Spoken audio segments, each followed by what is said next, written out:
Esas fueron las palabras que mi hijo Javier me dijo aquel jueves por la tarde mientras tomaba café en mi cocina, como si estuviera proponiendo algo completamente normal, como si me estuviera haciendo un favor, como si yo fuera incapaz de gestionar mi propio dinero a los 62 años. Me quedé mirándolo. No dije nada durante unos segundos. Solo lo observé a los ojos, buscando algo que me explicara por qué mi propio hijo, el niño que había criado sola, al que había alimentado con el sudor de mi frente, me estaba pidiendo acceso total a mi cuenta bancaria, pero no encontré nada. Solo vi esa sonrisa tranquila, esa confianza de quien sabe que tiene el control. Así que respiré hondo y le dije que sí, que me parecía bien, que confiaba en él. La sonrisa de Javier se ensanchó, se levantó, me dio un beso rápido y mecánico en la frente, de esos besos que no significan nada, y me dijo que era lo mejor. Dijo que no tendría que preocuparme por nada, que él se encargaría de todo, que era por mi propio bien. Javier entró corriendo en la cocina. Su cara estaba pálida, sus ojos muy abiertos. Su mujer entró detrás de él con la misma expresión de shock e incredulidad. Por mi propio bien, esas palabras quedaron flotando en el aire después de que saliera de mi casa. Esa misma noche, como cada domingo, Javier volvió, pero no vino solo. Llegó con su mujer, como siempre. Vino esperando que yo tuviera la comida preparada, esperando que la mesa estuviera puesta, esperando que hubiera comida caliente y gratis, como había sido cada domingo durante los últimos 3 años. Los escuché llegar.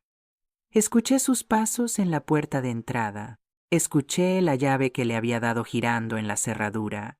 Escuché cómo se abría la puerta, y entonces escuché el grito. Era un grito agudo, desesperado, el grito de alguien que acaba de ver algo que no esperaba ver, el grito de alguien que acaba de darse cuenta de que las cosas no iban a ser como pensaban.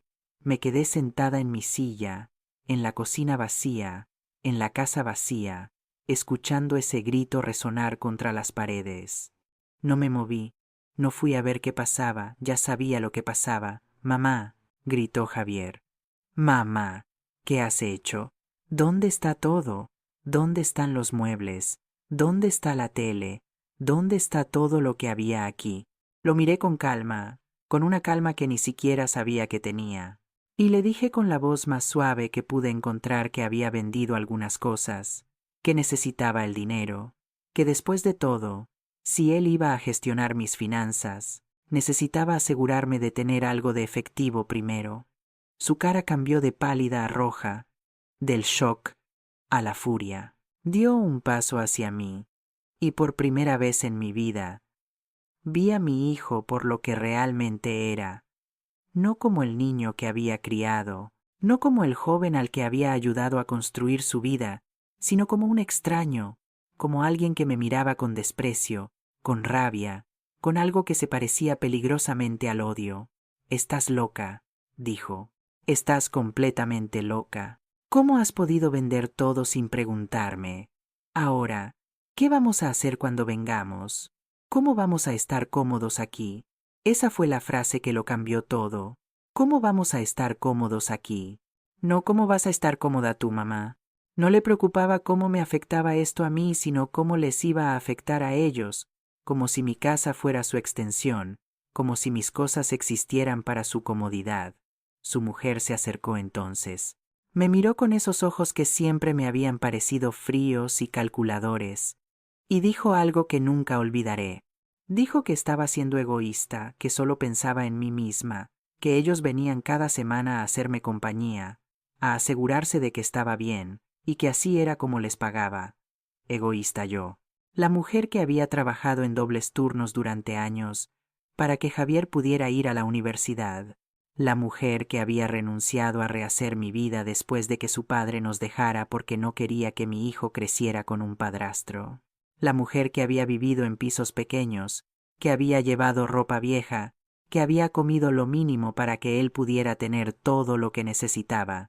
Egoísta. Javier se quedó allí de pie mirándome como si yo fuera un problema que necesitaba resolver. Y entonces dijo algo que me partió en dos. Dijo que quizás había sido un error sugerirme lo de la cuenta bancaria, que quizás yo no estaba en condiciones de tomar buenas decisiones, que quizás necesitaba más ayuda de la que él pensaba. Más ayuda, como si yo fuera una carga, como si fuera una vieja incapaz que necesitaba ser controlada. Me levanté de mi silla entonces, los miré a los dos y les dije con una voz que salió más firme de lo que esperaba, que la comida no estaba lista, que no había comida, que si tenían hambre, podían ir a comer a otro sitio. El silencio que siguió fue denso y pesado. Javier me miró como si no pudiera creer lo que acababa de escuchar. Su mujer soltó una risa seca y amarga y murmuró algo sobre el respeto y la gratitud. Y entonces Javier dijo la frase que todavía escucho en mi cabeza cuando cierro los ojos por la noche. Me dijo con una frialdad que nunca le había escuchado antes que debería tener cuidado, que una mujer de mi edad, sola, sin familia que realmente se preocupara por ella, podía acabar en un lugar muy malo, que él era lo único que tenía, que debería recordar eso antes de hacer algo estúpido. Se fueron entonces, salieron de mi casa dando portazos, dejando un rastro de rabia y amenazas veladas. Los escuché subir a su coche, escuché el motor arrancarse, escuché cómo se alejaban. Y me quedé allí, en mi cocina vacía, en mi casa vacía, sintiendo que algo dentro de mí se rompía para siempre. Pero lo que sentí no fue tristeza, no fue desesperación, fue algo diferente, fue claridad, fue la certeza absoluta de que mi hijo no me quería, que quizás nunca me había querido, que yo era solo un recurso para él, una fuente de dinero, comida y comodidad. Me senté de nuevo en mi silla, miré las paredes desnudas de mi salón, miré los espacios vacíos donde una vez había habido muebles que había comprado con mi trabajo, con mi esfuerzo, y por primera vez en mucho tiempo sonreí, porque Javier no sabía algo. No sabía que yo no había vendido los muebles por dinero. Los había vendido para enviar un mensaje, para ver cómo reaccionaba, para confirmar lo que ya sospechaba en el fondo de mi corazón. Y había reaccionado exactamente como esperaba, con rabia, con indignación, con la actitud de alguien que siente que tiene derecho sobre las cosas de otra persona. Esa noche, mientras me sentaba en la oscuridad de mi casa vacía, tomé una decisión. No iba a gritar, no iba a llorar, no iba a suplicar, iba a hacer algo mucho más poderoso. Iba a observar, iba a esperar. Iba a dejar que Javier creyera que había ganado, y entonces, cuando menos lo esperara, cuando estuviera más confiado, más seguro de su control sobre mí, le iba a mostrar quién era realmente Carmen Rodríguez, no la madre sumisa que él creía conocer, sino la mujer que había sobrevivido a un matrimonio roto, a la pobreza y a años de trabajo duro, la mujer que sabía exactamente cómo protegerse, la mujer a la que nunca debió haber subestimado. Hubo un tiempo en que yo creía que ser madre era suficiente, que el amor que yo daba se devolvería naturalmente, como si fuera una ley universal, que los sacrificios que hacía cada día construirían algo sólido, algo inquebrantable entre mi hijo y yo. ¡Qué equivocada estaba! Javier nació en una noche de tormenta hace 34 años. Su padre, el hombre que me había prometido una vida juntos, se fue cuando el niño apenas tenía 2 años. Dijo que no estaba preparado para ser padre, que necesitaba encontrarse a sí mismo, que algún día lo entendería. Nunca lo entendí, pero tampoco esperé a que volviera. Me quedé sola con un niño pequeño, un piso de 2 habitaciones que apenas podía pagar, y un trabajo de administrativa que me pagaba 800 euros al mes. No era suficiente, nunca era suficiente, así que conseguí un segundo trabajo limpiando oficinas por las noches. Dejaba a Javier con mi vecina, una señora mayor que me cobraba 50 euros a la semana por cuidarlo. Trabajaba desde las 7 de la mañana hasta las 6 de la tarde en la oficina. Llegaba a casa, le daba de comer a Javier, lo bañaba y lo acostaba. Y luego salía otra vez a las 9 de la noche para limpiar edificios hasta las 2 de la madrugada. Dormía 4 horas y luego empezaba todo de nuevo. Hice eso durante años. Durante tantos años que perdí la cuenta.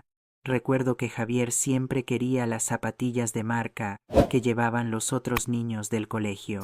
Costaban 100 euros. Yo ganaba 1.500 euros al mes de ambos trabajos. 100 euros era casi todo el dinero que tenía para comida durante 2 semanas. Pero se las compré porque no quería que mi hijo se sintiera menos que nadie, porque quería que supiera que su madre haría cualquier cosa por él.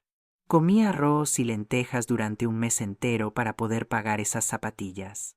Cuando Javier cumplió 18 años, quiso ir a la universidad, una universidad privada que costaba 12.000 euros al año. Yo no tenía ese dinero, no tenía ni la 10ª parte de ese dinero, pero fui al banco y pedí un préstamo. Me endeudé por 4 años completos de educación que terminé pagando durante 10 años después. 10 años pagando un préstamo para que mi hijo pudiera tener un título universitario. Se graduó. Consiguió un buen trabajo.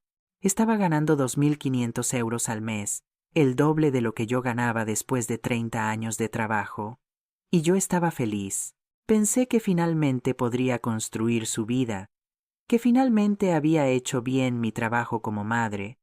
Pero Javier no se fue de mi casa enseguida. Dijo que quería ahorrar dinero, que quería tener una base sólida antes de vivir por su cuenta. Le dije que por supuesto, que mi casa era su casa, que podía quedarse todo el tiempo que necesitara. Se quedó 5 años más. 5 años en los que yo seguía trabajando en mis 2 empleos. 5 años en los que yo pagaba el alquiler, yo pagaba la comida, yo pagaba los servicios. 5 años en los que Javier ahorró hasta el último céntimo de su sueldo porque no tenía que pagar nada. Cuando finalmente se fue, no fue para alquilar un piso, fue para comprar una casa de 180.000 euros que pudo pagar al contado porque había ahorrado todo su dinero durante esos 5 años de vivir gratis en mi casa. Estaba orgullosa. Le dije que estaba orgullosa. Y lo estaba. Pensé que había hecho lo correcto al ayudarlo. Pensé que ahora que tenía su propia casa, quizás podría ayudarme. Quizás yo podría trabajar menos. Quizás podría descansar un poco. Pero eso nunca pasó. Javier se casó 2 años después de mudarse. Su mujer era una mujer elegante, de esas que siempre visten bien, que siempre tienen las uñas perfectas, que siempre hablan con ese tono de voz que suena educado pero esconde desdén. Desde el principio, noté que me miraba diferente, como si yo fuera algo inferior, como si no entendiera por qué Javier venía de donde venía. En la boda, que costó 25.000 euros, me sentaron en una mesa al fondo, no en la mesa principal con la familia. Javier me explicó que era porque había mucha gente importante, clientes de su trabajo, y que necesitaban esas mesas para ellos. Dije que entendía. Sonreí en las fotos. Bailé cuando me lo pidieron, y volví a casa sola esa noche, sintiéndome extrañamente vacía. Después de la boda, las visitas de Javier se volvieron menos frecuentes. Antes venía a verme 2 o 3 veces por semana. Después de casarse, venía una vez cada 2 semanas, luego una vez al mes, siempre con prisa, siempre mirando su teléfono, siempre con alguna excusa para irse temprano. No dije nada. No quería ser la madre pesada, la madre que se queja, la madre que no entiende que su hijo tiene su propia vida ahora. Pero entonces empezaron a venir los domingos por la tarde, siempre a la hora de comer, siempre sin avisar, siempre esperando que yo tuviera comida preparada. Al principio, estaba feliz. Pensé que Javier finalmente quería pasar tiempo conmigo, que finalmente me echaba de menos, así que cocinaba sus platos favoritos. Ponía la mesa bonita, compraba postre. Pero noté algo. Noté que Javier nunca venía solo, siempre traía a su mujer. Y noté que nunca venían a hablar, venían a comer. Llegaban, se sentaban, comían y se iban. A veces se quedaban 1 hora, a veces menos. También noté que nunca traían nada, nunca una botella de vino, nunca un postre, Nunca dinero para ayudar con la comida, nada.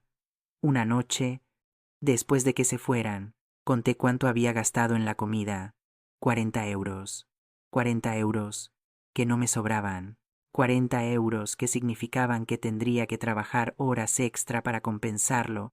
Y me di cuenta de algo. Me di cuenta de que para Javier yo me había convertido en un servicio, un restaurante gratis, un lugar donde podía venir a comer sin pagar, sin siquiera dar las gracias de verdad. Empecé a notar otras cosas también. Noté que cuando le pedía ayuda con algo, siempre tenía excusas, que cuando necesitaba que me llevara al médico porque mi coche estaba averiado, siempre estaba ocupado, que cuando mencioné que mi nevera hacía ruidos extraños y que tenía miedo de que se estropeara pronto, me dijo que comprara una nueva, como si yo tuviera 500 euros ahorrados para emergencias.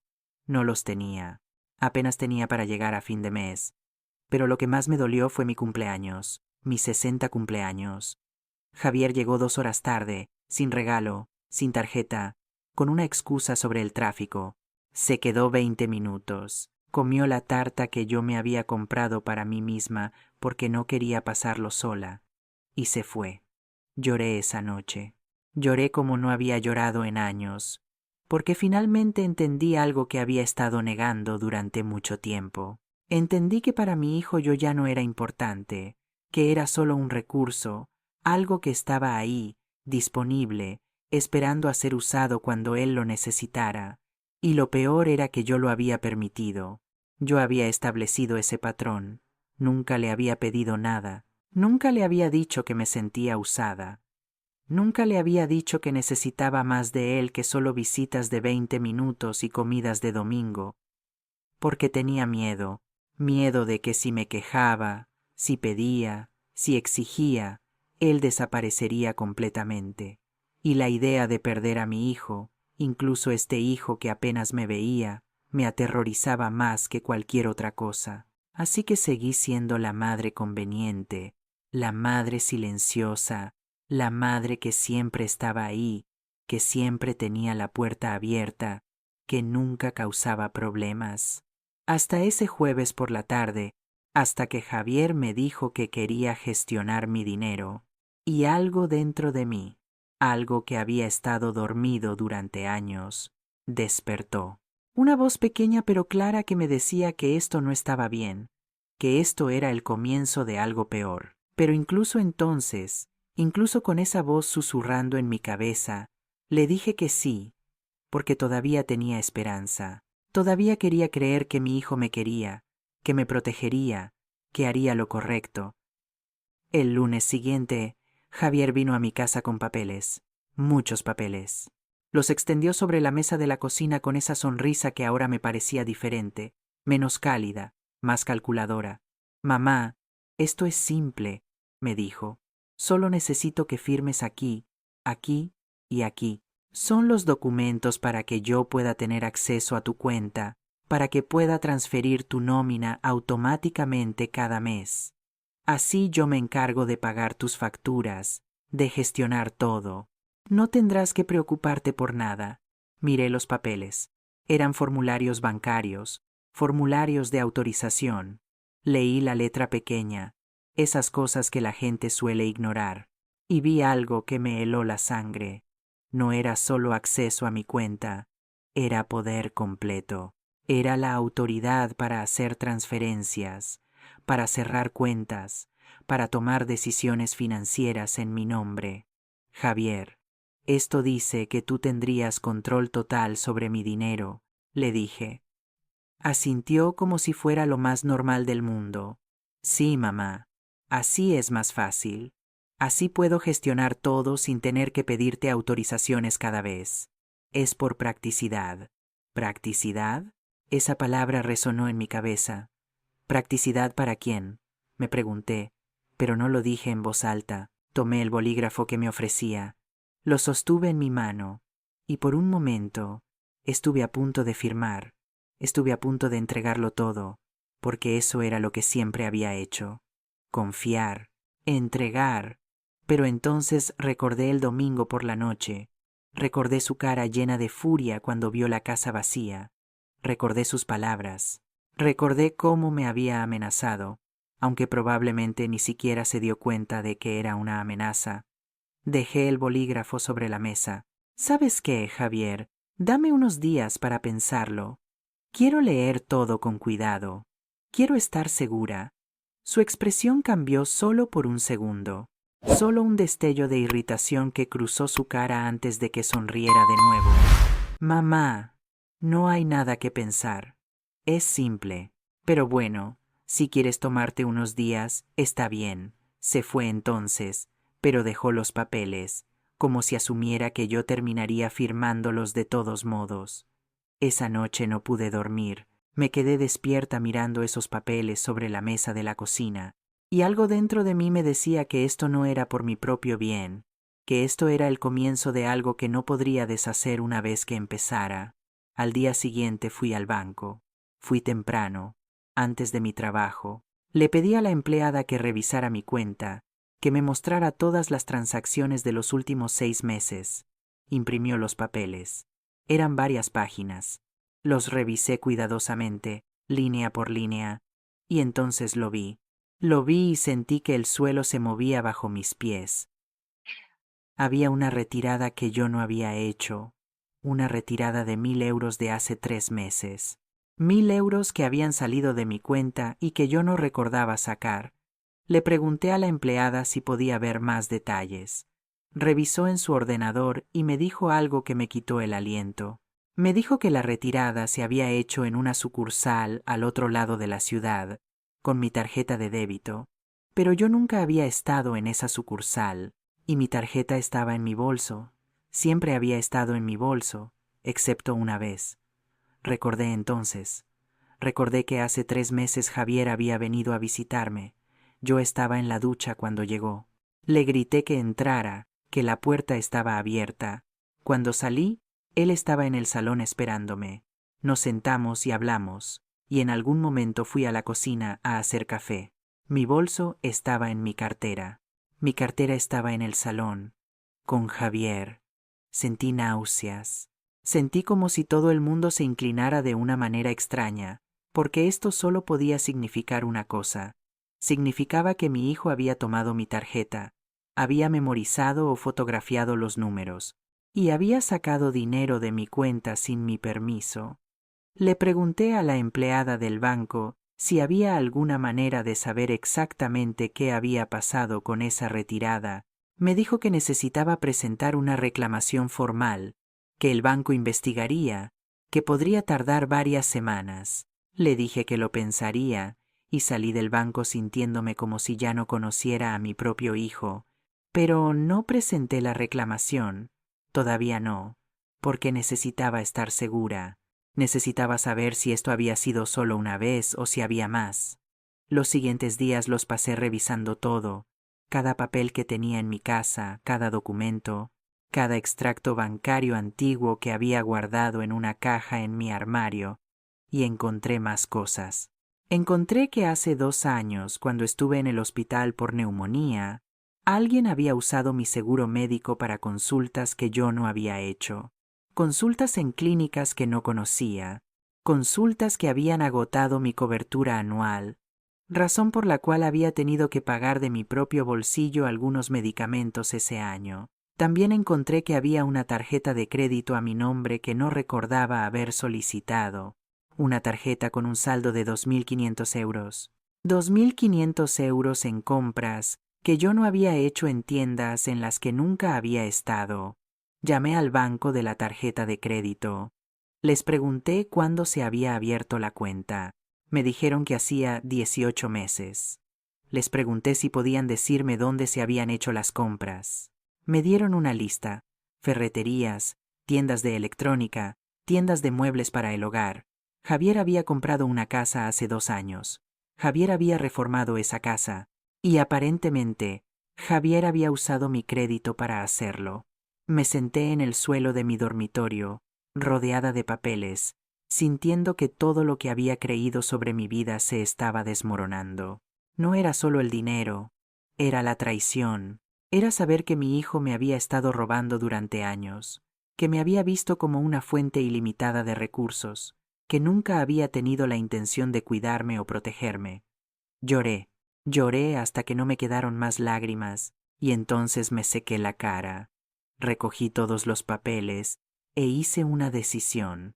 No iba a confrontarlo todavía, no iba a gritarle ni quejarme, porque sabía que si lo hacía, él lo negaría todo, diría que estaba confundida, diría que estaba senil, diría cualquier cosa para hacerme dudar de mi propia memoria, de mi propia cordura. No, iba a ser más inteligente que eso, iba a recopilar pruebas, iba a documentar todo, iba a construir un caso tan sólido que él no pudiera negarlo, y entonces, solo entonces, actuaría. Ese domingo, Javier volvió como siempre, a la hora de comer, como siempre, esperando que yo tuviera comida preparada, pero esta vez había cocinado algo diferente. Había hecho su plato favorito, pollo con salsa y arroz, el mismo plato que solía hacerle cuando era un niño pequeño, y volvía del colegio sintiéndose triste, el plato que le decía cuánto lo quería sin necesidad de palabras. Se sentó a la mesa con su mujer, comieron, hablaron de cosas superficiales, el trabajo, el tiempo, la nueva película que querían ver. Yo los observaba como si los viera por primera vez, y me di cuenta de algo. Me di cuenta de que Javier comía mi comida con la misma indiferencia con la que comería una hamburguesa de comida rápida. No había gratitud en sus ojos, no había amor. Solo estaba el acto mecánico de comer algo gratis. Cuando terminaron, Javier sacó los papeles del banco otra vez. Los puso sobre la mesa, justo al lado de su plato vacío. Mamá, los días que pediste ya han pasado. Has pensado en ello, ¿verdad? Firma esto y yo me encargo de todo. Lo miré directamente a los ojos y le dije con la voz más calmada que pude encontrar que todavía no estaba segura, que necesitaba más tiempo. Su mujer resopló. Carmen, esto es ridículo. Javier solo está intentando ayudarte. No entiendo por qué estás siendo tan desconfiada. ¿Desconfiada? Me llamó desconfiada. Y lo más triste era que tenía razón, pero no de la manera que ella pensaba. Javier se levantó. Su expresión era dura ahora, sin la máscara de la sonrisa. Mamá, esto es por tu propio bien. No puedes seguir gestionando tus finanzas sola. Es obvio. Mira cómo vendiste los muebles sin pensar. Mira las decisiones irracionales que estás tomando. Irracional. Vender mis propios muebles en mi propia casa era irracional, pero robarme durante años no lo era. No dije nada, solo sostuve su mirada hasta que él apartó la vista. Se fueron esa noche sin despedirse, y yo me quedé sentada en mi cocina, mirando esos papeles sin firmar, sabiendo que la guerra acababa de empezar, una guerra silenciosa, una guerra que tenía que ganar, porque si perdía, no solo perdería mi dinero, perdería mi dignidad, mi autonomía, mi vida. Los días después de esa comida se volvieron extraños. Javier no me llamó otra vez, no me visitó otra vez. Era como si hubiera decidido castigarme con su ausencia, como si creyera que yo me vendría abajo sin él, que le rogaría que volviera, que finalmente firmaría esos papeles solo para conseguir su atención. Pero no me vine abajo. Por primera vez en años, el silencio de mi casa no se sentía vacío, se sentía lleno de algo diferente. Se sentía lleno de claridad. Pasé esos días repasando cada detalle de mi vida financiera, cada recibo que había guardado, cada extracto bancario, cada papel que tuviera alguna conexión con dinero. Y cuanto más miraba, más encontraba. Descubrí que hace 3 años, cuando Javier me pidió que le prestara mi DNI porque había perdido el suyo y necesitaba recoger un paquete urgente, había hecho algo más con él. Había abierto una cuenta de servicio eléctrico a mi nombre en una dirección que no era la mía. En su casa, durante 3 años, la cuenta de electricidad de la casa de Javier había estado a mi nombre, y cuando él no pagaba a tiempo, las penalizaciones se acumulaban en mi historial crediticio. Por eso me habían denegado un pequeño préstamo el año pasado cuando mi coche necesitaba reparaciones urgentes. Por eso mi puntuación crediticia había bajado misteriosamente. Llamé a la compañía eléctrica. Expliqué que la cuenta no era mía, que nunca había vivido en esa dirección. La mujer al teléfono me dijo que necesitaba presentar una declaración jurada, que tenía que denunciar esto como fraude de identidad cometido por mi propio hijo. Colgué el teléfono y me quedé mirando la pared durante no sé cuánto tiempo, intentando procesar cómo había llegado a este punto, intentando entender en qué momento mi hijo se había convertido en esto. Esa noche no pude dormir. Me quedé despierta mirando el techo, escuchando los sonidos de la ciudad afuera, y pensé en todas las veces que había justificado su comportamiento, todas las veces que me había dicho a mí misma que estaba ocupado, que tenía su propia vida, que yo estaba siendo exigente al esperar más de él. Pero esto no era sobre expectativas, esto era sobre robo, sobre engaño, sobre un hijo que veía a su madre como una fuente de recursos que podía explotar sin consecuencias.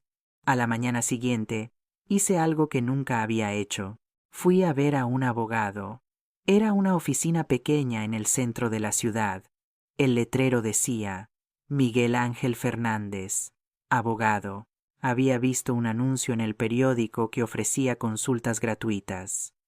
Entré, sintiéndome pequeña, sintiéndome ridícula.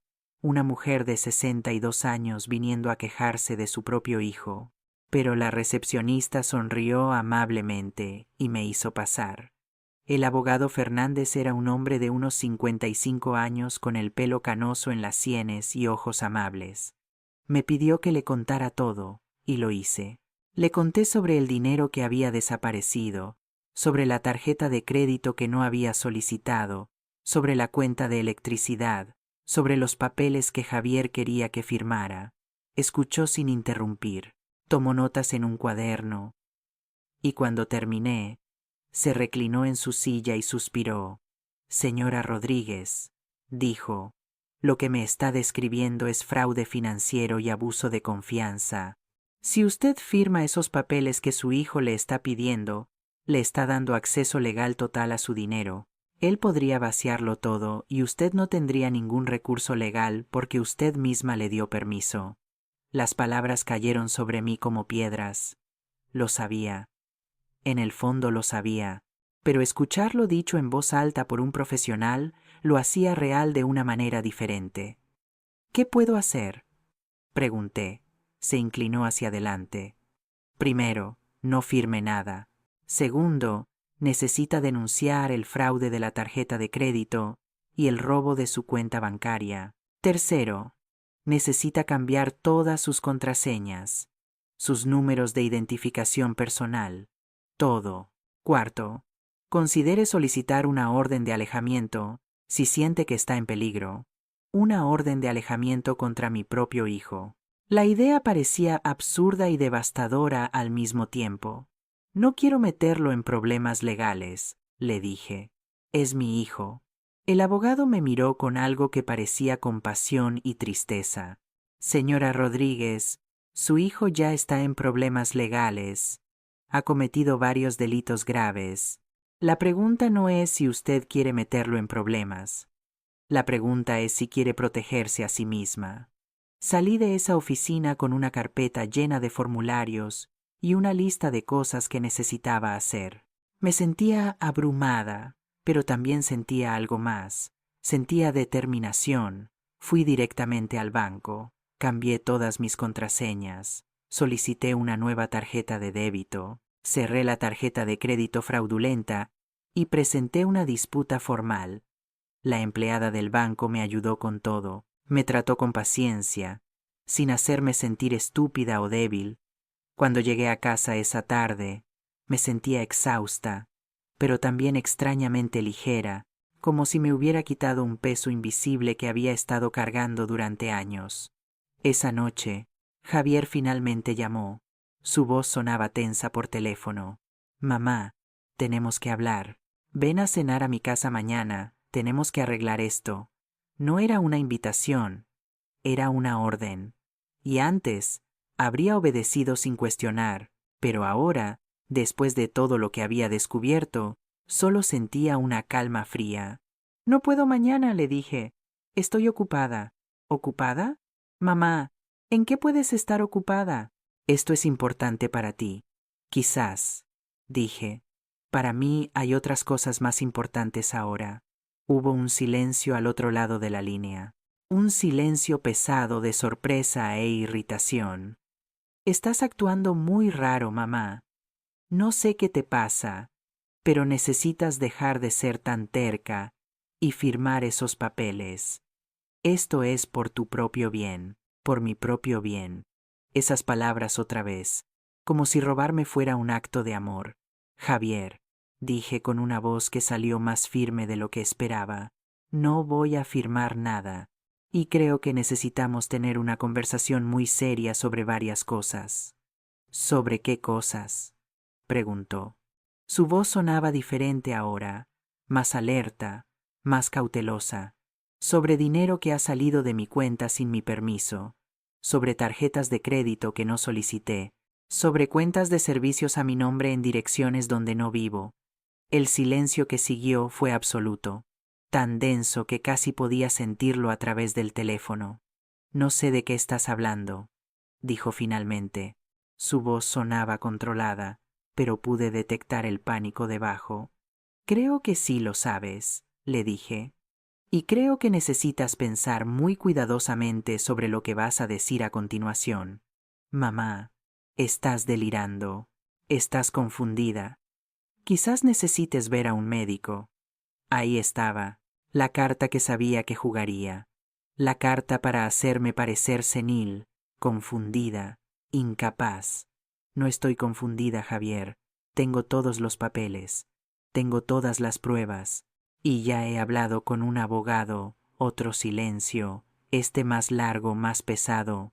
Hablaste con un abogado. Su voz era casi un susurro ahora, casi una amenaza. Sí, y me explicó exactamente lo que has estado haciendo. Me explicó qué es el fraude, qué es ilegal. Mamá, no puedes hablar en serio. Soy tu hijo. Todo lo que he hecho ha sido para ayudarte. Ayudarme, Javier. Me robaste durante años. Me usaste. Me mentiste. Yo nunca. Empezó a decir, pero lo interrumpí. Sí, lo hiciste. Y lo sabes. La pregunta ahora es, ¿qué vamos a hacer al respecto? Tenemos que hablar en persona. No, le dije, no vas a venir. Si quieres hablar, podemos hacerlo por teléfono, o podemos hacerlo con abogados presentes. ¡Estás loca!, gritó. Completamente loca. Después de todo lo que he hecho por ti, después de todas las veces que he venido a verte, que me he preocupado por ti, todas las veces que viniste a comer gratis, ¿quieres decir? ¿Todas las veces que necesitaste algo de mí? Pero las veces que yo te necesité, ¿dónde estabas? Colgué entonces, antes de que pudiera responder, antes de que pudiera manipularme con palabras otra vez, y me quedé allí, sentada en mi cocina con el teléfono en la mano, temblando, pero no de miedo, de rabia, de años y años de rabia suprimida que finalmente estaba encontrando su voz. Esa noche dormí mejor de lo que había dormido en meses, porque finalmente había dicho la verdad, finalmente había defendido mi terreno. Y aunque no sabía qué vendría después, sabía que ya no iba a ser la madre silenciosa que se dejaba pisotear. A la mañana siguiente me desperté con una claridad que no había sentido en años. Era como si una niebla espesa se hubiera levantado de mi mente, y ahora podía ver todo con una nitidez casi dolorosa. Sabía lo que tenía que hacer. Sabía que no podía parar ahora. Después del desayuno agarré mi bolso y salí de casa. Tenía una lista mental de todos los lugares que necesitaba visitar, todos los cabos sueltos que necesitaba atar. Si Javier pensaba que yo era una vieja confundida e indefensa, estaba a punto de descubrir lo equivocado que estaba. Mi primera parada fue el banco principal donde tenía mi cuenta de ahorros. No la cuenta corriente donde recibía mi nómina, sino la otra, La que había abierto hace 30 años cuando todavía tenía sueños de comprar mi propia casa algún día. Tenía 6.000 euros ahorrados. No era mucho después de toda una vida de trabajo, pero era mío. Le pedí a la directora que cerrara esa cuenta. Me preguntó si estaba segura, si había algún problema. Le dije que solo quería hacer algunos cambios. Me dio el dinero en un cheque bancario y me recomendó que abriera una cuenta en otro banco para mayor seguridad. Seguí su consejo. Fui a un banco diferente, uno al otro lado de la ciudad, uno donde Javier nunca había ido conmigo. Abrí una nueva cuenta, una cuenta que solo yo conocía, una cuenta donde él nunca podría encontrar mi dinero. Presenté todos los documentos que el abogado Fernández me había ayudado a preparar, la declaración jurada, la copia de mi DNI, la prueba de que nunca había vivido en la dirección donde estaba registrada esa cuenta. La mujer que me atendió revisó todo y me dijo que iniciarían una investigación, que la cuenta sería transferida al nombre correcto o cerrada, que yo ya no sería responsable. Sentí como si me hubieran quitado una cadena invisible de los hombros. Mi siguiente parada fue la oficina de información crediticia. Solicité un informe completo de mi historial. Quería verlo todo. Quería saber si había más cosas que Javier había hecho a mis espaldas. El empleado me dio un documento grueso. Me senté en la sala de espera y lo leí página por página. Había algo más que no sabía. Un préstamo personal de 4.000 euros sacado hace 2 años a mi nombre. Un préstamo que nunca había sido pagado completamente y ahora estaba en cobranza. 4.000 euros. Sentí la rabia subir por mi garganta otra vez como bilis. Marqué cada elemento fraudulento con un rotulador. Llené los formularios de disputa uno por uno, con letra clara y firme. Cuando salí de esa oficina, eran casi las 3 de la tarde. No había comido nada desde el desayuno, pero no tenía hambre. Tenía algo más fuerte que el hambre. Tenía propósito. Entonces fui a casa de mi vecina, doña Amparo Jiménez. Tenía 70 años y había vivido en el edificio desde antes que yo. Habíamos sido amigas durante décadas, aunque en los últimos años nos habíamos distanciado un poco. Yo había estado tan enfocada en Javier, tan consumida con intentar mantener esa relación, que había descuidado otras conexiones. Llamé a su puerta. Abrió con sorpresa en su cara. «Carmen, qué sorpresa. Pasa, pasa». Entramos en su salón. Me ofreció café y acepté. Nos sentamos y ella me miró con esos ojos sabios que habían visto mucho en la vida. «Te ves diferente», dijo. «No sé qué es, pero hay algo diferente en ti». Y entonces le conté todo. Le conté sobre Javier, sobre el dinero, sobre la traición, sobre todo lo que había descubierto. Hablé durante casi 1 hora sin parar, y ella escuchó sin interrumpir, asintiendo de vez en cuando con una expresión que mezclaba tristeza y algo que parecía reconocimiento. Cuando terminé, suspiró profundamente. «Carmen, yo sabía que algo no estaba bien. Lo veía cada domingo cuando venía, la manera en que te trataba, como si fueras un servicio.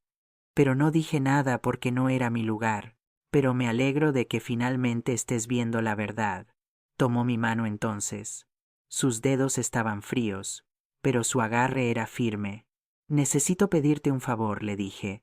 «Necesito que seas mi testigo. Necesito que si Javier viene e intenta decir que estoy confundida, que estoy senil, tú puedas confirmar que no es así, que estoy en pleno uso de mis facultades». Asintió sin dudar. «Por supuesto.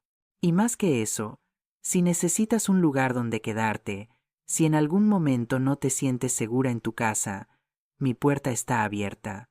Esas palabras me llenaron de una gratitud tan profunda que casi me hizo llorar. Pero no lloré. Ya había llorado suficiente. Ahora era tiempo de actuar. Esa noche, de vuelta en mi casa, organicé todos los documentos que había recopilado. Los puse en una carpeta grande.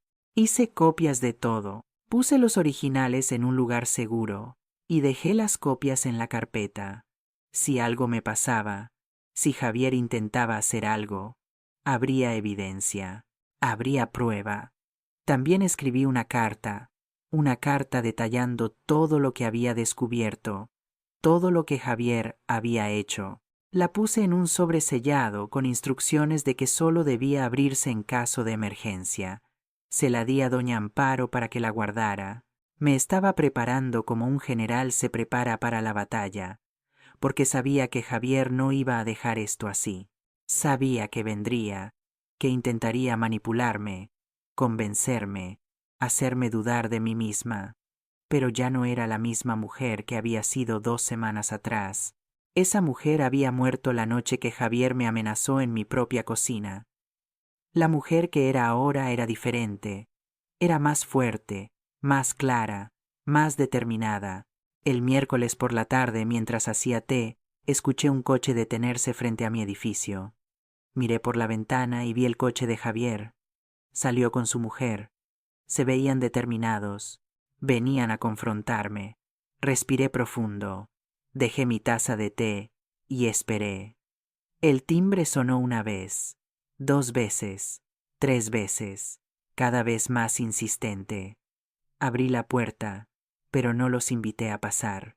Me quedé en el umbral, bloqueando la entrada. Tenemos que hablar, dijo Javier. Su voz era dura, sin ningún pretexto de amabilidad. Te escucho, le dije.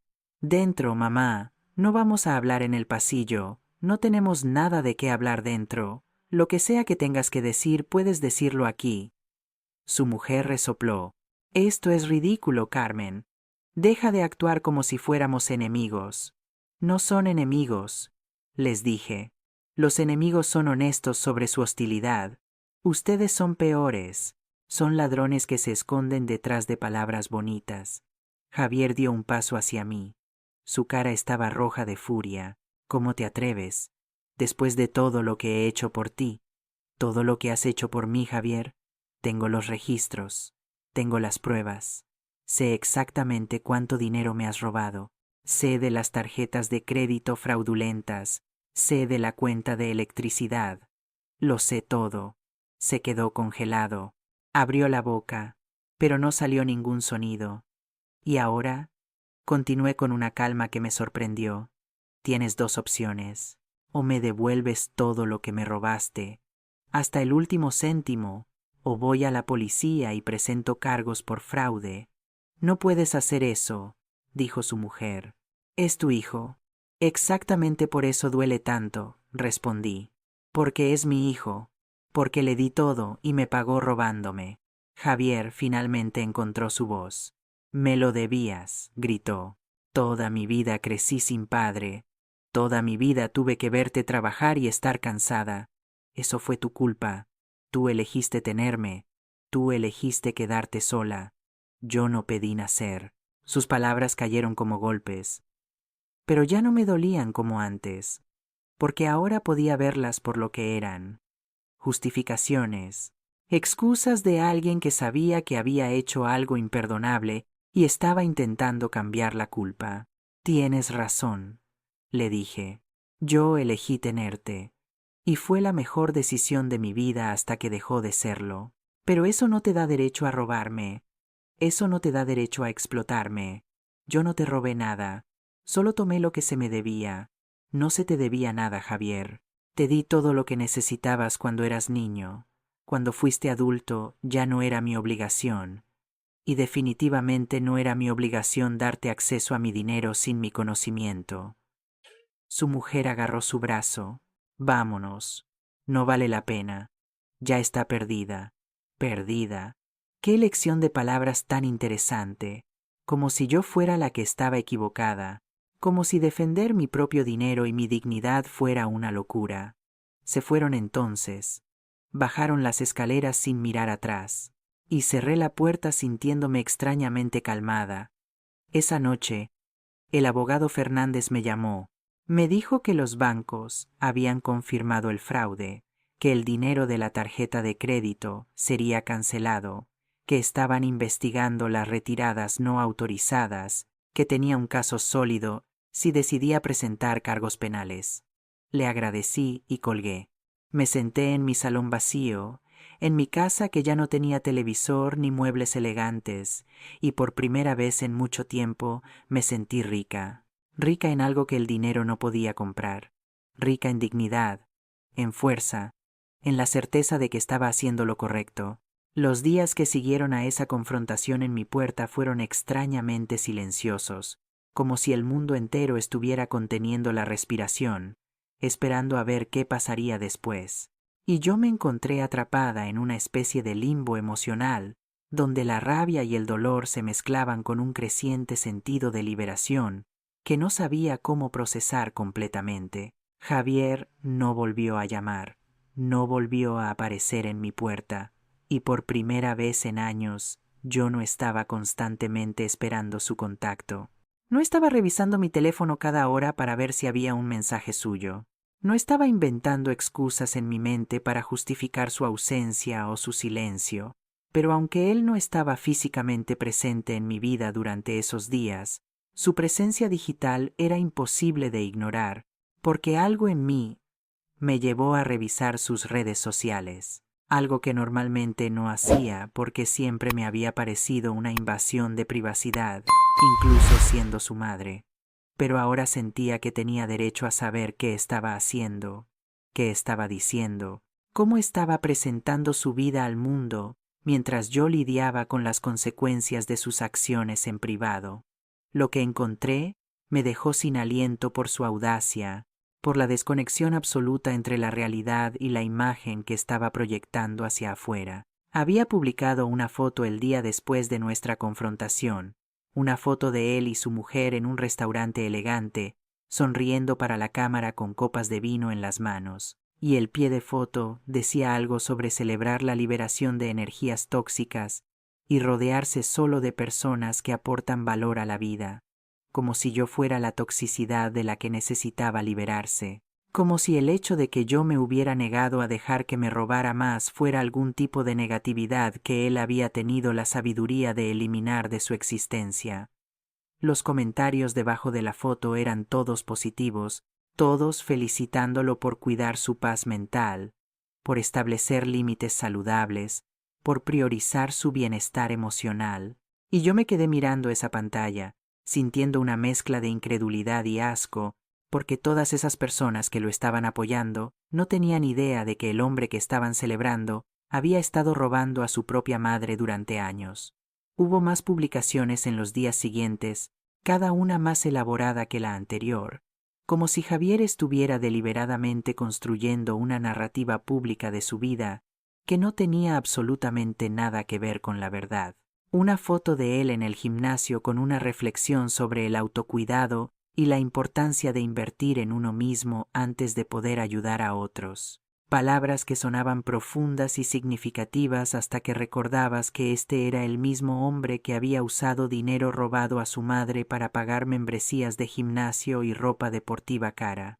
Otra foto de él trabajando en su ordenador con un comentario sobre el sacrificio y el trabajo duro que se necesita para construir un futuro exitoso, sin mencionar que ese futuro había sido parcialmente financiado con tarjetas de crédito fraudulentas a mi nombre y cuentas de servicios que yo estaba pagando sin saberlo. Lo que más me impactó fue una publicación que hizo ese domingo, exactamente el día que normalmente habría venido a mi casa a comer. Una publicación donde compartía una foto antigua de cuando era niño conmigo, una foto que ni siquiera sabía que tenía. Una foto donde yo lo sostenía en mis brazos cuando tendría quizás 5 años, y ambos estábamos sonriendo. Y el texto que acompañaba la foto era algo sobre cómo a veces las personas que más amas son las que más te hieren, sobre cómo había aprendido que el amor no significa tolerar comportamientos abusivos, sobre cómo había tomado la difícil decisión de distanciarse de una relación familiar tóxica por el bien de su salud mental. Leer esas palabras se sintió como si alguien me hubiera dado un puñetazo en el estómago, porque Javier había tomado nuestra historia, nuestra relación real con todos sus matices complicados y dolorosos, y la había invertido completamente, presentándose a sí mismo como la víctima y a mí como la abusadora. Los comentarios en esa publicación fueron aún más abundantes que los anteriores.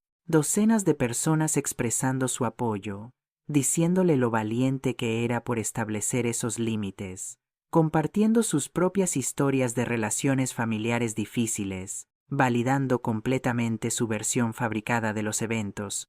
Había gente que yo conocía en esos comentarios, vecinos que lo habían conocido cuando vivía conmigo, compañeros de trabajo que habían venido a fiestas en mi casa años atrás, todos ellos ofreciéndole palabras de aliento y solidaridad sin tener la más mínima idea de que la persona de la que supuestamente necesitaba protegerse era la misma mujer que había trabajado 2 empleos durante años para darle la educación, que ahora usaba para conseguir su trabajo bien pagado. Durante varios días, observé este espectáculo digital en silencio, sin comentar, sin reaccionar públicamente de ninguna manera, porque algo en mí sabía que este era exactamente el juego que Javier estaba jugando, y que si yo respondía emocionalmente, estaría cayendo en su trampa, dándole más munición para su narrativa de que yo era la madre inestable y problemática de la que necesitaba distanciarse.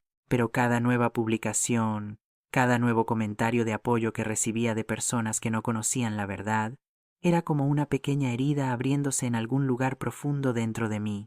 No porque me importara lo que esas personas pensaran de mí específicamente, sino porque me dolía ver con qué facilidad la gente creía una historia bien contada, sin cuestionar si podría haber otra versión de los eventos. La gota que colmó el vaso llegó cuando Javier publicó una historia en su cuenta donde mostraba la casa que él y su mujer habían comprado, enseñando las reformas que habían hecho, los muebles nuevos que habían adquirido, el jardín perfectamente diseñado, todo presentado como el fruto de su trabajo duro y su dedicación, sin una sola mención del hecho de que una parte significativa de todo aquello había sido pagada con dinero que no era suyo, con crédito que había sido obtenido fraudulentamente, usando mi información personal. Lo mostraba todo con tanto orgullo, con tanta satisfacción, como si realmente creyera que se lo había ganado todo él mismo, como si hubiera olvidado completamente, o simplemente no le importara, que cada ladrillo de esa casa estaba parcialmente construido sobre el sacrificio y el robo de su propia madre. Lo vi vivir su vida en esas pequeñas ventanas digitales, y me pregunté cómo era posible que alguien pudiera dormir por la noche sabiendo lo que había hecho.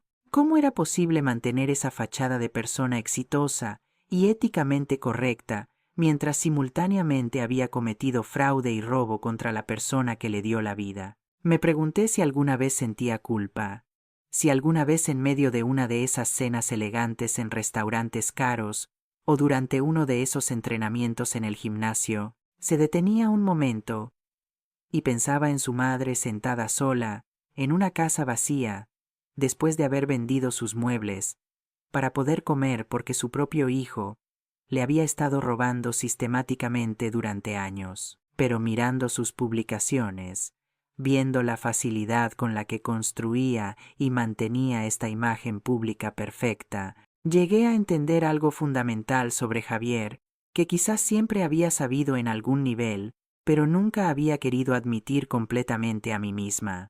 Y era que mi hijo había desarrollado la capacidad de crear realidades paralelas en su mente, donde podía ser simultáneamente el hijo abandonado que merecía compensación y el hombre exitoso que había construido todo por sí mismo, donde podía justificar el robo como algo que le correspondía por derecho, mientras se presentaba públicamente como víctima de toxicidad familiar. Era una forma de disonancia cognitiva tan profunda que casi parecía como si realmente creyera sus propias mentiras, como si hubiera construido una narrativa tan elaborada en su cabeza que la línea entre verdad y ficción se hubiera borrado completamente. Y mientras observaba todo esto desde la distancia silenciosa de mi casa vacía, algo dentro de mí se endureció aún más de lo que ya estaba, porque ver a Javier no solo robarme sino también robar mi historia, invirtiendo completamente los roles de víctima y victimario en su presentación pública de los eventos, me hizo entender que no había redención posible aquí. No había conversación que pudiera tener con él que lo hiciera ver la realidad de lo que había hecho. Había elegido su camino, Había elegido la mentira sobre la verdad. Había elegido la imagen sobre la sustancia. Y yo necesitaba aceptar que el hijo que había criado y amado nunca había existido realmente de la manera que yo creía, o había sido completamente reemplazado por este extraño que podía sonreír para la cámara mientras destruía a su madre en privado, sin aparentemente sentir ningún remordimiento genuino. El momento llegó un martes por la tarde de una manera que no había planificado, pero en retrospectiva me di cuenta de que había sido inevitable desde el principio, porque la verdad siempre encuentra su camino hacia la luz, no importa cuántas capas de mentiras se apilen encima intentando mantenerla enterrada. Estaba en la oficina del abogado Fernández repasando los documentos finales del caso cuando me informó que los bancos habían completado sus investigaciones y habían confirmado un total de 15.000 euros en transacciones fraudulentas en Kendall. El transcurso de 3 años. Una cantidad que me quitó el aliento, no tanto por el número en sí, sino por lo que representaba en términos de planificación y premeditación, porque esto no había sido un error o un momento de debilidad, sino una operación sistemática y deliberada de robo que había requerido esfuerzo y dedicación constante por parte de Javier. El abogado me explicó que con esta evidencia tenía más que suficiente para presentar cargos penales, pero que también había otra opción que quizás quisiera considerar antes de tomar esa decisión final, y esa opción era enviar una carta de demanda formal a Javier, dándole la oportunidad de devolver el dinero robado y compensar los daños antes de proceder con acciones legales más severas. Me dijo que esta era una cortesía que muchas víctimas de fraude familiar ofrecían porque entendían que no importa cuán serio fuera el crimen, todavía había lazos familiares que complicaban la situación de maneras que no aplicaban en casos de fraude cometido por extraños. Pero también me advirtió que esta cortesía podía ser vista como debilidad por el perpetrador y que necesitaba estar preparada para la posibilidad de que Javier respondiera no con gratitud o remordimiento, sino con más manipulación y negación. Pensé en eso durante varios minutos, sentada en la oficina del abogado, mirando todos los documentos esparcidos sobre el escritorio que detallaban meticulosamente cada transacción fraudulenta, cada cuenta no autorizada, cada mentira que mi hijo había construido cuidadosamente durante años. Y me di cuenta de que una parte de mí todavía albergaba una pequeña esperanza irracional de que si Javier era confrontado con la evidencia irrefutable de lo que había hecho, quizás algo en él despertaría, quizás encontraría algún vestigio de conciencia o remordimiento, o al menos el reconocimiento básico de que había cruzado una línea que no debería haber sido cruzada. Esa parte de mí que todavía era su madre a pesar de todo quería darle esa oportunidad de hacer lo correcto, de corregir su error, de mostrar que en algún lugar profundo dentro de él todavía existía algo de la persona que yo había criado con tanto amor y sacrificio. Pero había otra parte de mí, más fuerte y más clara, que sabía exactamente qué haría Javier con esa oportunidad. Y esa parte sabía que no la tomaría como una extensión de gracia, sino como una confirmación de que yo era demasiado débil para realmente hacerle daño, que podía seguir manipulándome y controlándome porque al final del día yo siempre cedería porque era su madre, y las madres siempre perdonan, siempre dan otra oportunidad, siempre eligen el amor sobre la justicia. Esa parte de mí entendía que darle una advertencia privada solo le daría tiempo para preparar su defensa, para ocultar más evidencia, para construir una narrativa aún más elaborada de victimización que podría usar públicamente para destruir mi credibilidad antes de que yo pudiera actuar. Le dije al abogado Fernández que no quería enviar una carta privada, que no quería darle a Javier la oportunidad de responder en privado, donde pudiera seguir controlando la narrativa y manipulando la situación a su favor. Y en su lugar, le pedí que preparara los documentos necesarios para presentar una demanda civil formal que se convertiría en un registro público donde cualquiera que quisiera verificar la verdad pudiera hacerlo, en lugar de simplemente creer la versión de los eventos que Javier había estado construyendo tan cuidadosamente en sus redes sociales. El abogado asintió con lo que parecía ser una mezcla de sorpresa y respeto, porque probablemente no esperaba que una mujer de mi edad tomara una decisión tan directa e inequívoca, y me dijo que procedería inmediatamente con la preparación de todos los documentos necesarios y que Javier sería notificado oficialmente dentro de las próximas 72 horas. Salí de esa oficina sintiendo algo que no había sentido en mucho tiempo, y que al principio no pude identificar exactamente hasta que me di cuenta de que era poder. El poder de haber tomado una decisión completamente por mí misma, sin consultar a nadie, sin pedir permiso, sin preocuparme por cómo me haría ver ante los demás, o si la gente pensaría que estaba siendo demasiado dura con mi propio hijo. Por primera vez en décadas, había elegido protegerme a mí misma por encima de proteger los sentimientos o la reputación de otra persona, incluso cuando esa persona era mi hijo.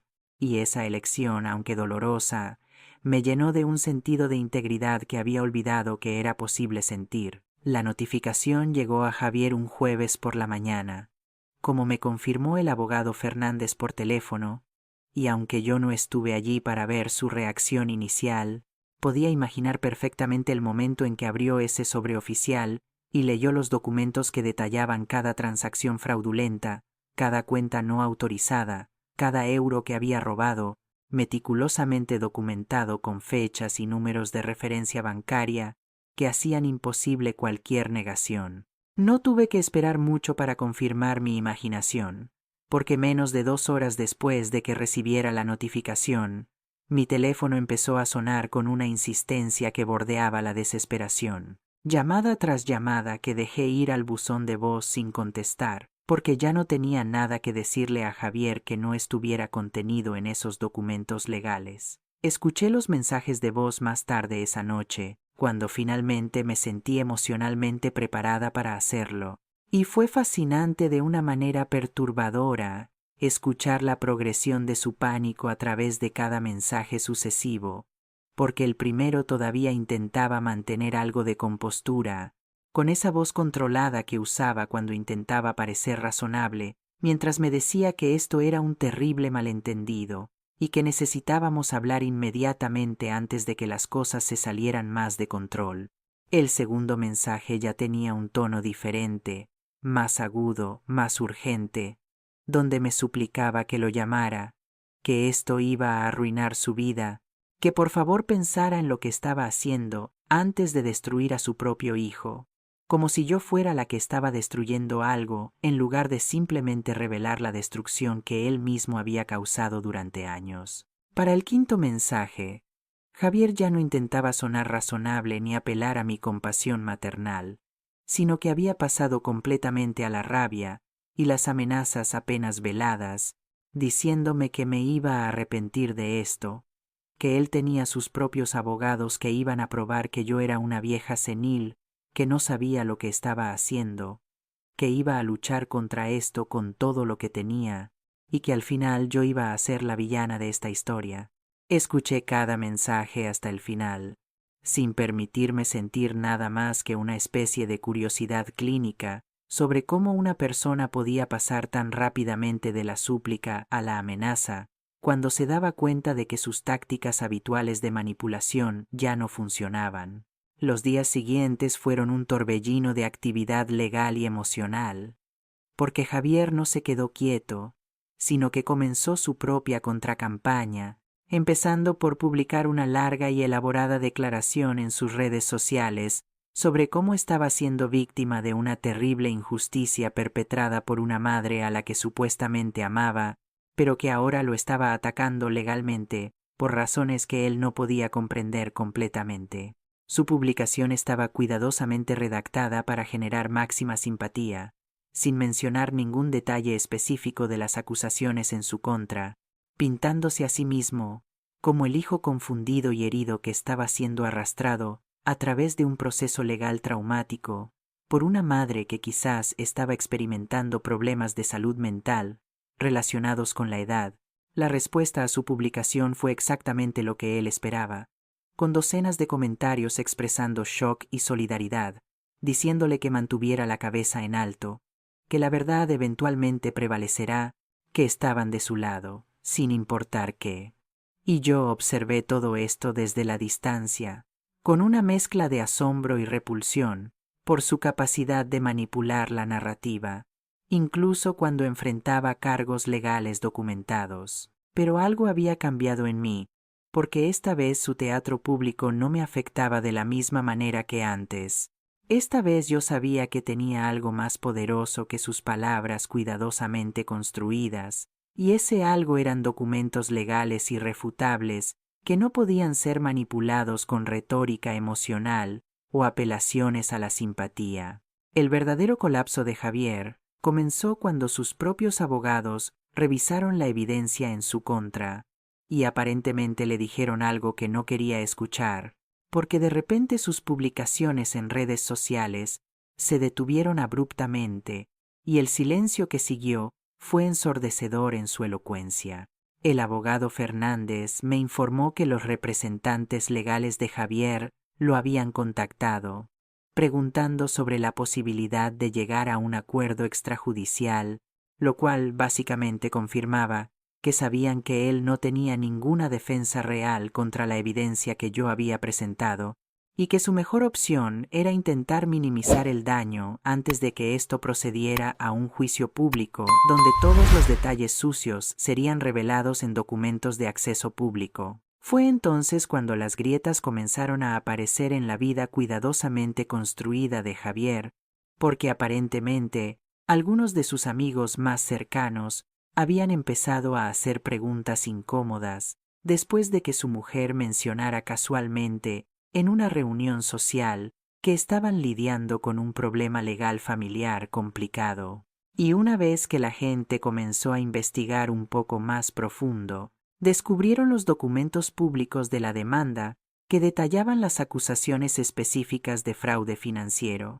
Doña Amparo me contó que había escuchado de otros vecinos que el nombre de Javier estaba siendo mencionado en conversaciones del barrio de maneras que definitivamente no eran halagadoras, que la gente que una vez lo había visto como el hijo exitoso y educado, ahora lo miraba con sospecha y desconfianza.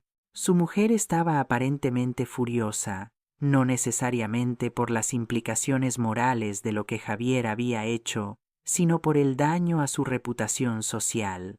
Y según los rumores que llegaron a mis oídos a través de la red de cotilleo del barrio, había habido peleas considerables en su casa sobre cómo manejar la situación. Javier intentó llamarme varias veces más durante esas semanas, pero yo mantuve mi silencio absoluto, porque no había nada que él pudiera decirme que cambiara los hechos documentados de lo que había hecho, y ese silencio mío fue aparentemente más devastador para él que cualquier palabra enojada que yo pudiera haber dicho, porque significaba que yo había pasado completamente de la ira a la indiferencia, y esa indiferencia era la muerte final de cualquier poder que él alguna vez tuvo sobre mí.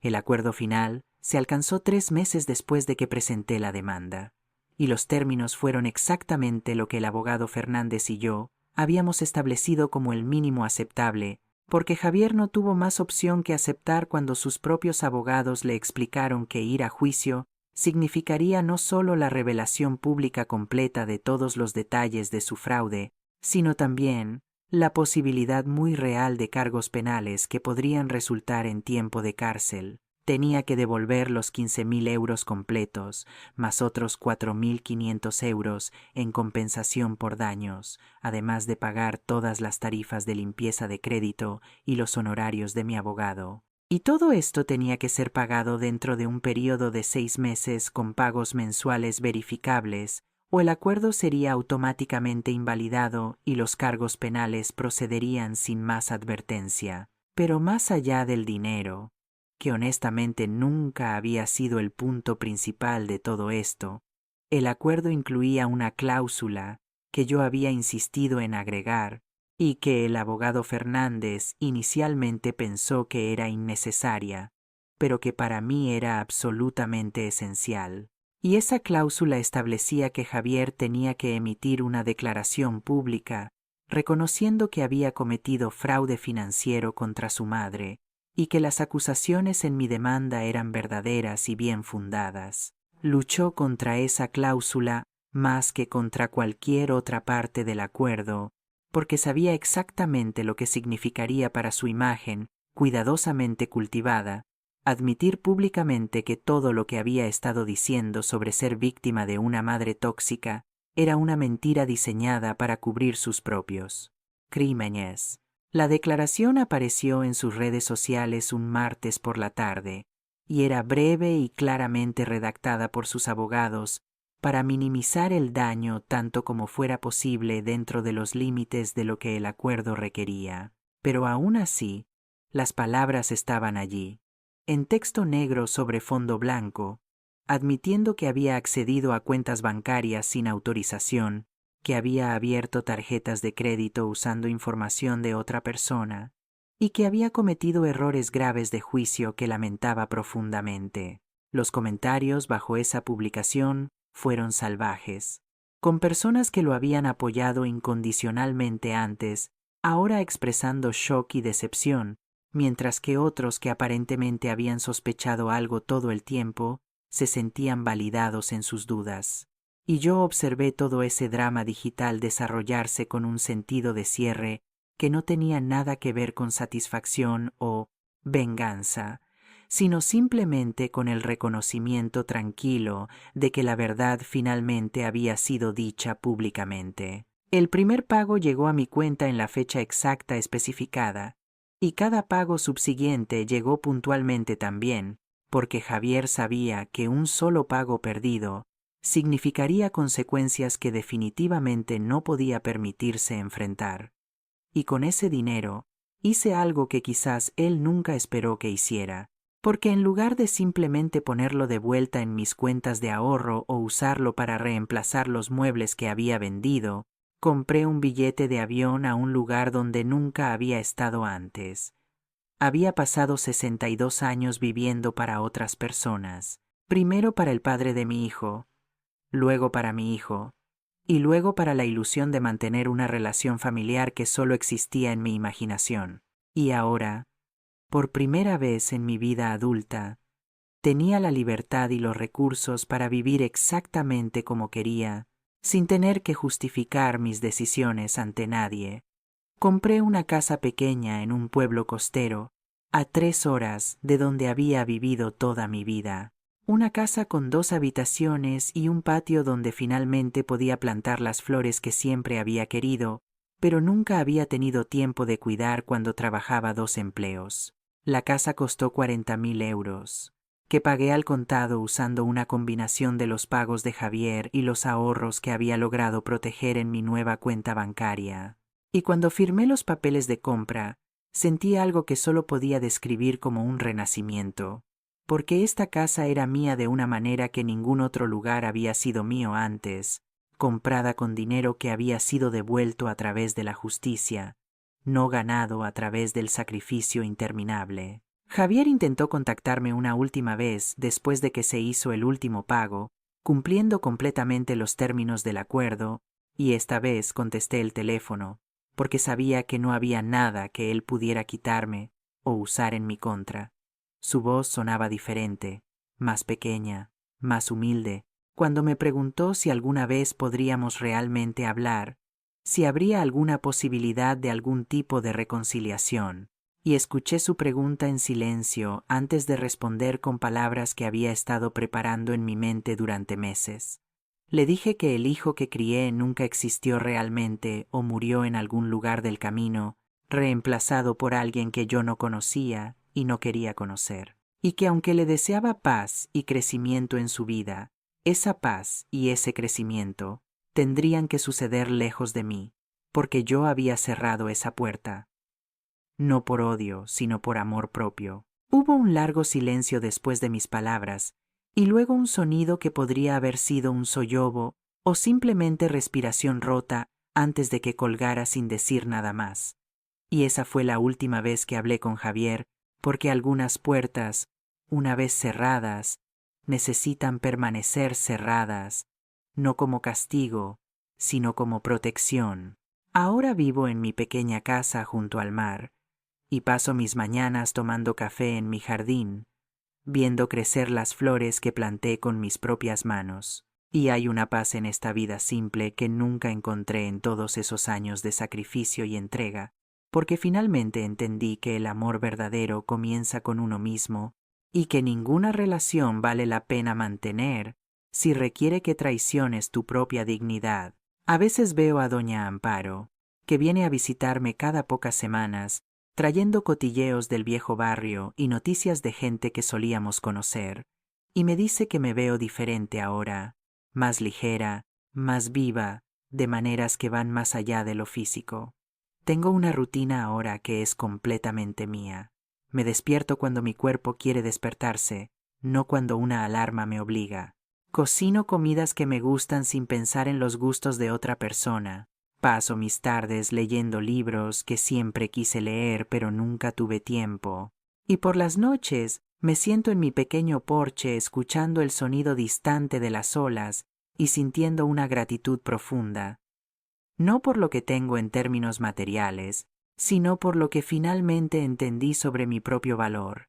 Esta es mi victoria, no en el dinero recuperado o en la admisión pública de Javier, sino en el hecho de que me recuperé a mí misma de décadas de condicionamiento que me había enseñado que el valor de una madre se medía solo por cuánto podía dar y cuánto podía soportar. Aprendí que decir no es un acto de amor propio, que establecer límites no es crueldad sino necesidad, que proteger tu paz no es egoísmo sino sabiduría. Y ahora vivo cada día como un testamento a esas lecciones aprendidas demasiado tarde, pero no tan tarde como para no importar. Cerré esa puerta con Javier, no por venganza, sino por dignidad, y esa distinción lo hace todo diferente, porque significa que gané, no convirtiéndome en su enemiga, sino simplemente negándome a seguir siendo mi propia víctima.